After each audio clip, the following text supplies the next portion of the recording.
Picture the quintessential summer afternoon where you find yourself relaxing on a crowded beach, craving a cold drink, wanting to listen to your favorite music, and needing to charge your dying phone. But realize that enjoying these simple luxuries required dragging a heavy cooler, a separate Bluetooth speaker, and a portable power bank across the hot sand. While this logistical nightmare plagued beachgoers everywhere, a charismatic inventor named Ryan Grepper emerged with a singular solution that promised to revolutionize outdoor leisure: the coolest cooler.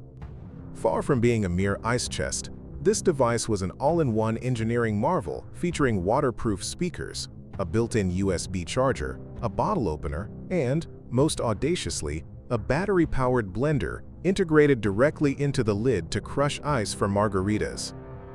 When Grepper launched his campaign on Kickstarter, seeking a modest $50,000, the internet's reaction was so explosive that he didn't just meet his goal. He shattered it by raising a staggering $13.2 million, making it the most funded project in the platform's history at the time, and attracting over 62,000 eager backers. However, amidst the celebration of this record-breaking success, nobody realized that this massive influx of cash was actually the beginning of a catastrophic downfall, turning a $13 million dream into a chaotic saga of lawsuits, public relations nightmares, and tens of thousands of angry customers. The seeds of disaster were sown the very moment the campaign ended because Ryan Grepper, despite his talents as an inventor, had made a fatal miscalculation regarding the fundamental economics of manufacturing. By selling the coolest cooler for just $185 on Kickstarter, he had operated under the assumption that ordering parts in bulk would significantly drive down costs, but he failed to account for the complexity of his own over-engineered design. When he finally began negotiations with factories in China, reality struck hard as he discovered that the specialized waterproof electronics, the high-torque blender motor, and the custom-molded plastic body brought the actual production cost to nearly $250 per unit.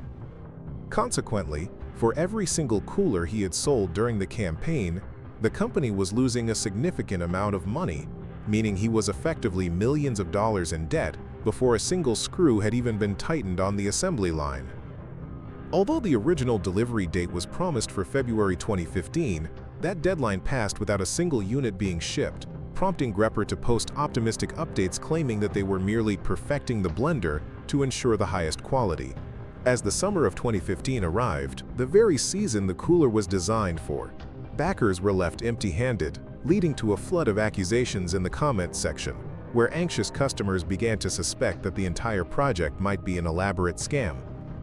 Grepper attempted to calm the growing storm with video updates where he looked visibly exhausted, blaming everything from supplier delays to factory strikes for the setbacks, yet he carefully avoided admitting that the root cause was his own disastrous financial planning. While a few thousand units finally shipped in late 2015, offering a glimmer of hope that the product was real, this was merely a false dawn because fulfilling those initial orders had completely drained the company's remaining cash reserves, leaving over 40,000 backers still waiting, with no funds left to produce their units. By 2016, the situation devolved from a mere delay into what many considered a criminal betrayal when long-waiting backers visited Amazon.com and were shocked to discover that the coolest cooler was listed as in stock, with prime shipping available for immediate delivery. The realization that strangers could purchase and receive the cooler overnight, while the original investors who had supported the project 2 years prior were still waiting, caused an eruption of fury across the internet.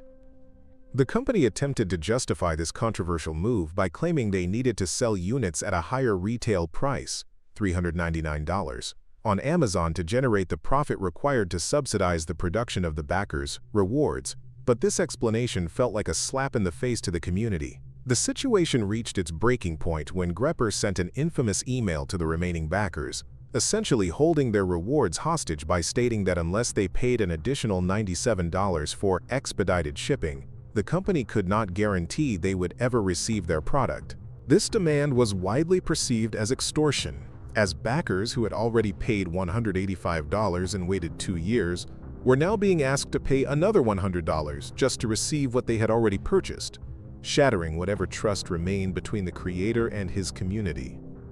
The public outcry eventually triggered a legal investigation by the Oregon Department of Justice, which launched one of the largest consumer protection cases in the state's history after receiving thousands of formal complaints. Although the investigation forced Grepper to open his financial records, revealing that the funds had been burned through via high salaries, expensive rent, and poor manufacturing deals, the tragic reality was that there was simply no money left to recover. In the end, a settlement was reached that felt like a final insult, as the company agreed to pay a mere $20 restitution to each backer who never received their cooler, a fraction of their original investment that did nothing to heal the sting of the loss. When the Coolest Cooler Company officially shut down operations in December 2019, the CEO attempted to blame the tariffs resulting from the trade war with China for the company's collapse. But everyone following the story knew that the project had not died due to geopolitics but due to sheer hubris and incompetence. For over 20,000 people who never received their product, the Coolest Cooler serves not as a memory of beach parties, but as a bitter reminder of $185 vanished from their bank accounts and a summer dream that never materialized. This story stands as the ultimate warning for the digital age, proving that Kickstarter is not a store but a casino where the house doesn't always win, and demonstrating that while putting a blender in a box might be an easy idea, running a sustainable business is an entirely different challenge.